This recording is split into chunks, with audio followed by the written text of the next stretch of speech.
Hi everyone, it's Ashley here, and welcome to another episode of Saints.Soaps. Today I'm going to show you how I made Matcha and Activated Charcoal soap. The creation of this soap came about from a suggestion given by a friend of mine. He asked if I could create a soap that could be used on oily and sensitive skin, in particular that on the face. With this in mind, I used no fragrance or essential oils and all natural ingredients which had claims for helping to reduce irritation on sensitive and oily skin. The first step is starting with the base oils and adding the lye water solution. The base oils that I used are olive oil, coconut oil, sunflower oil, and environmentally friendly palm oil. Both the lye solution and the base oils should be brought to room temperature before being combined. Unfortunately, on that day, it was a bit of a cooler day, and as you can see throughout the videos, the oils started to turn a little bit sluggish. Because of that, I used the blender to quickly blend the lye water and the oils together, but then from then on, I used a hand whisk.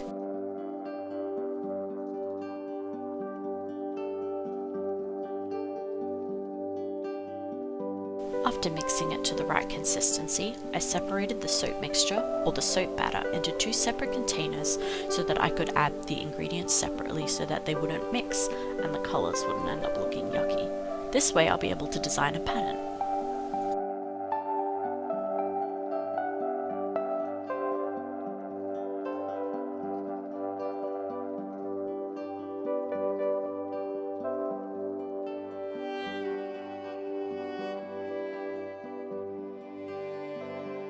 And now to add some fun.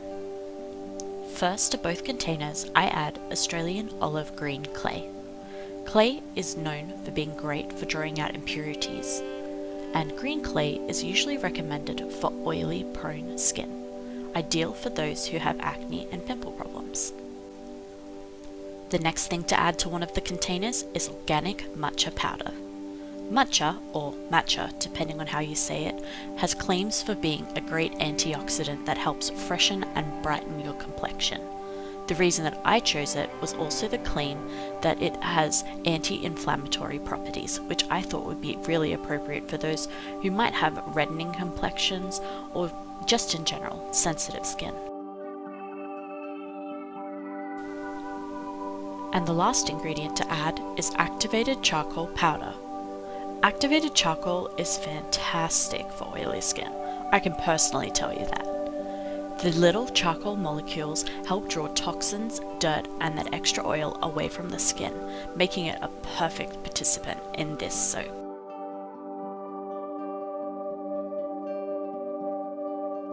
Then it's time to start mixing. Using a hand whisk, I start by mixing the lighter of the two colored containers.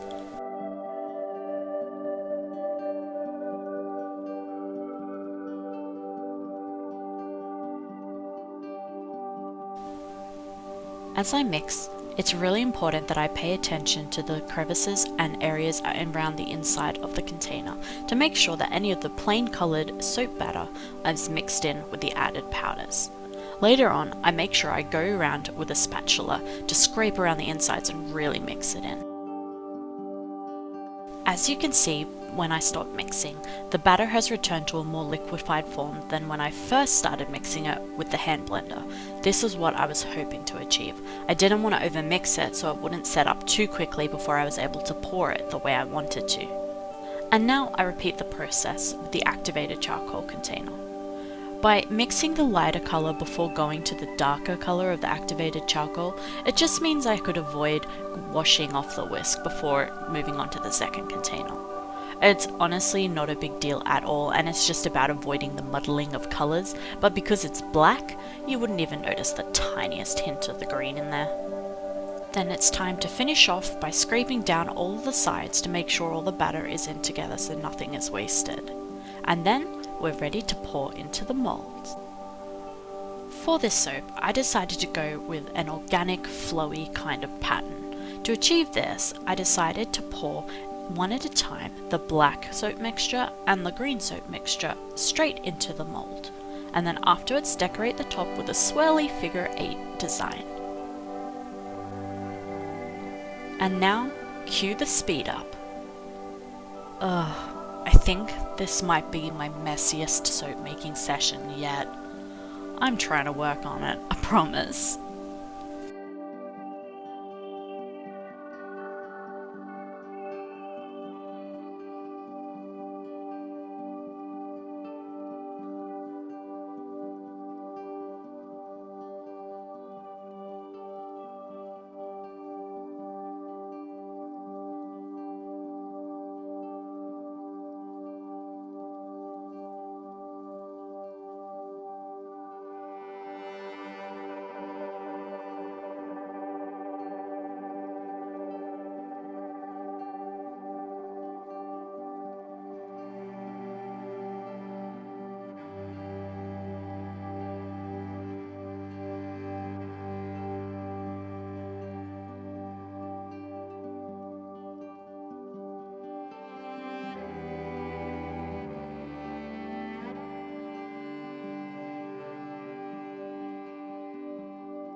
It's now been a few days and it's time to unmold this soap, slice it up and trim it ready for curing.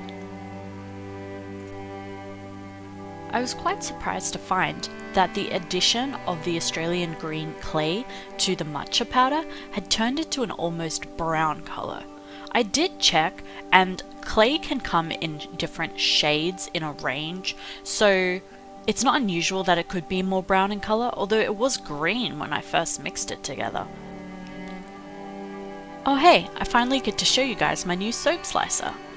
For ages, I have been wanting to buy a soap slicer like this, but coming from overseas, they were quite expensive. Being based in Australia, I looked for a homegrown alternative and finally found an Australian maker. If you want to know their details, I put them down in the info box below. This soap slicer is a dream, and I have been thoroughly enjoying myself slicing up soap.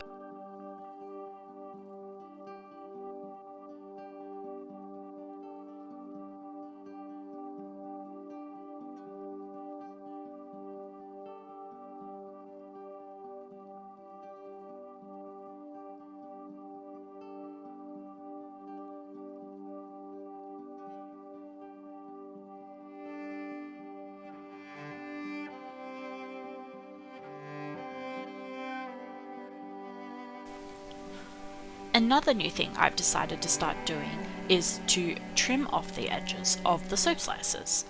I was a bit unsure about whether I should do it because I knew that it would be something I wanted to do consistently with all my new products, but I figured, seeing as I make small batches of handmade soaps, that it was something that I could afford to do. And once I started doing it as well on a personal level, this is like so therapeutic, man. Like, honestly, I've just been chilling, just like slicing off the edges of the soap. It's all good. All of the trimmings and offcuts of the soap will be saved, and later when I have enough, I will mix them into a bigger batch of soap.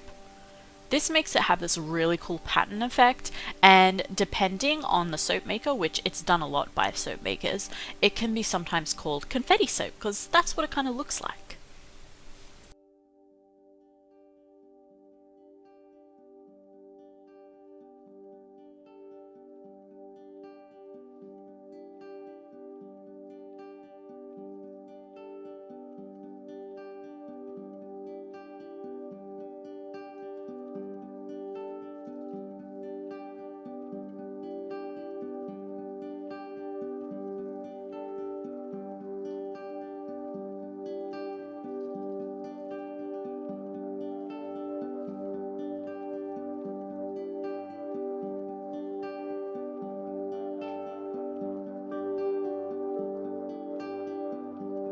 And here's the finished product.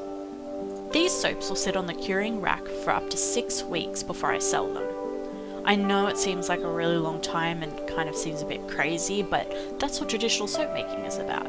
With no added nasty preservatives, this means that this soap will naturally cure, allowing for any colour or fragrance transformations to occur, and also allowing extra water to evaporate from the soap to create a longer lasting, harder soap bar.